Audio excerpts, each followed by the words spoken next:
The goal of any financial setup is that it works and that it requires as little effort as possible. I mean, don't we all rather be spending our time doing something else than paying our bills, managing our bank accounts, managing our credit cards and savings? So in this short video, I will show you the 3-account method that will simplify your finances, make budgeting easy, and make sure that you're actually saving. It does it all. If you're new to my channel, hi, my name is Rebecca and I make videos about personal finance, things like managing your money, saving, investing.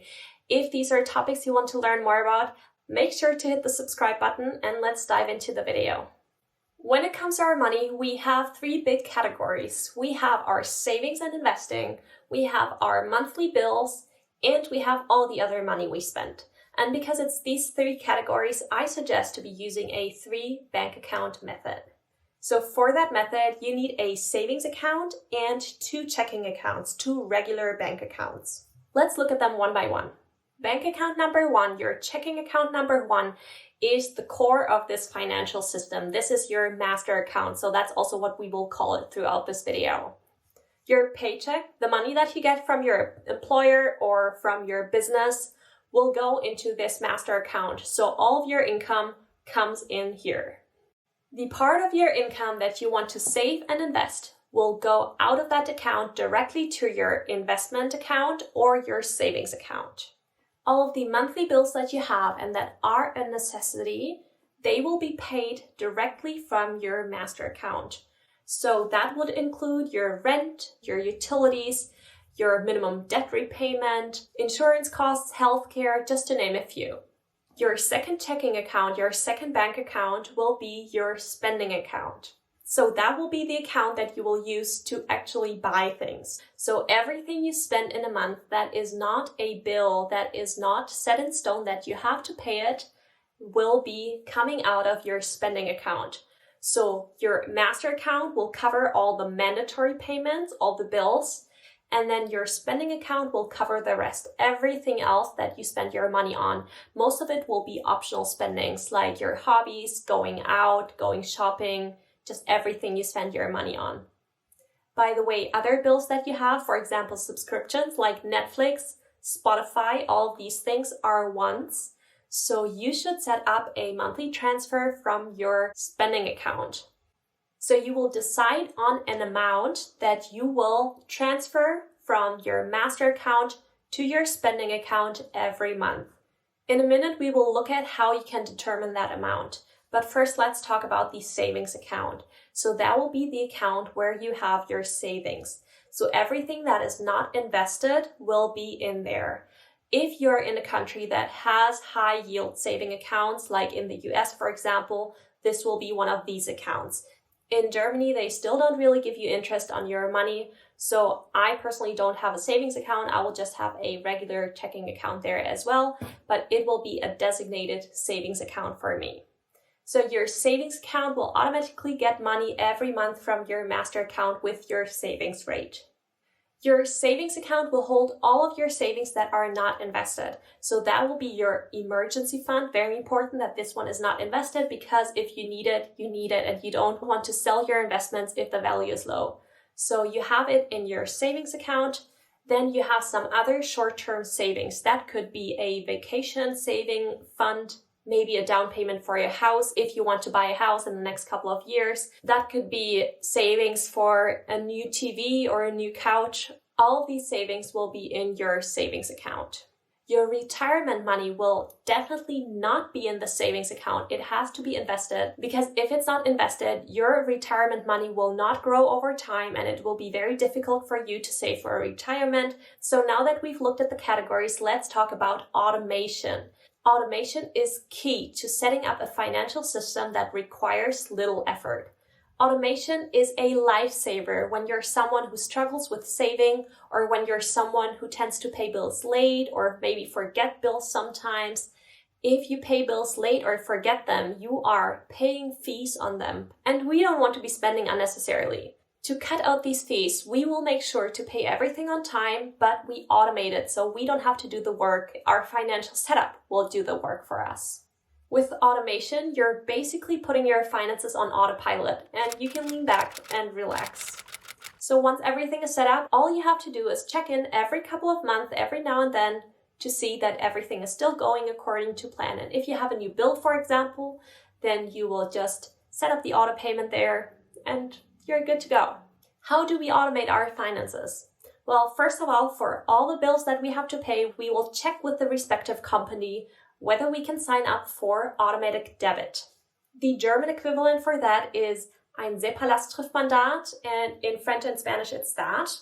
So what it means is that the company will automatically withdraw that money from your account. You give them the permission to, so they are allowed to take that amount from your account each month. There's nothing easier than that. The second option is automatic transfers. So you can set this up in your bank account and you can decide where your money has to go, what day of the month, and what the amount is. So for example, with my rent, I am paying it to my landlord. So every month on the first of the month, it will automatically take the amount and send it to my landlord's bank account. And it also includes my name on there, what it is for, the description. And I don't have to worry about transfer every month and making sure to pay on time. It's just there. And for my landlord, he doesn't care whether it gets there on the 3rd or 2nd or 4th of the month. You can also set it up to be paid out on the 30th, for example, of every month, and you make sure it gets there on the 1st of the month. And that's it. There's one more option in the US to set up bill pay with your bank. There are some banks that allow it, so you can just look into it if that is easier for you than the automatic transfer. What exactly are we going to automate? Well, we will automate every single bill we have to pay, every obligation, everything that's a contract, we will automate. So that will start with your rent, with your insurance payments, and it will go all the way to your Netflix. Within our 3-account system, we are going to set up 2 automatic transfers. So one will go from your master account to your savings account. So that is the monthly amount that you have determined to save every month. If you're saving and investing, which you should be, you're going to have a monthly transfer to your savings account and you will have another one to your investment account. In my case, I have a monthly savings plan to invest in funds. And for that savings plan, I was actually able to decide whether it should take the money from my investment account or from a bank account. So actually, I have set it up to go from my master account directly and be invested directly into the fund that I wanted to be invested in. And I have a monthly transfer to my savings account. And then we will set up a second monthly transfer from our master account to our spendings account. And that will be the amount that we can spend each month. So the easiest way to determine how much money can go to your spendings account is to just take your income every month, look at how much you want to save and invest every month. So you determine a monthly savings rate and you stick with it. Then you look at your monthly bills, everything that gets paid from your master account. You subtract these 2 from your monthly income and the rest can go to your spendings account. The whole point of the 3-account method is making sure that you save and invest each month, making sure that your bills are paid and that you don't overspend. So you only spend the money that you have planned to spend. To make it work, we have divided our money into these 3 accounts. So your savings are all in the savings account or in your investments. And the reason for separating your savings from your other money is that you have an overview how much you have saved up and you will keep that money in your savings and not accidentally spend it. These are your savings and they will only be used and spent if you find yourself in a situation or scenario that you have saved them up for. So for your savings account, it would be very helpful if you don't have a credit card for it or no debit card, or if you have them, you leave them at home. With your master account, you want to make sure that the bills are paid here. I would suggest you have 1 month worth of what your bills cost in there at all times. That way you make sure that you can always pay your bills. And then for your spending account, that will be the account that you actually use to pay for things. That will be the account that you have a credit card for. You will link your Google Pay, your Apple Pay, your PayPal, everything you will link to your spending account. And once the spending money is spent, that's it. You don't have more for the month. So this way you have divided your paycheck, put them in the 3 accounts, and you're good to go. Okay, we have looked at the 3-account method and you know all the basics now. But if you want to take it one step further and A, take a look at how the 3-account method could work together with the 50-30-20 budgeting technique, or B, you live in a country where bank accounts are usually not free and you want to see how the 3-account method could be adjusted for that, then watch part 2 of the video that I will link right here. But for now, thanks for watching and I'll see you in the next one. Bye!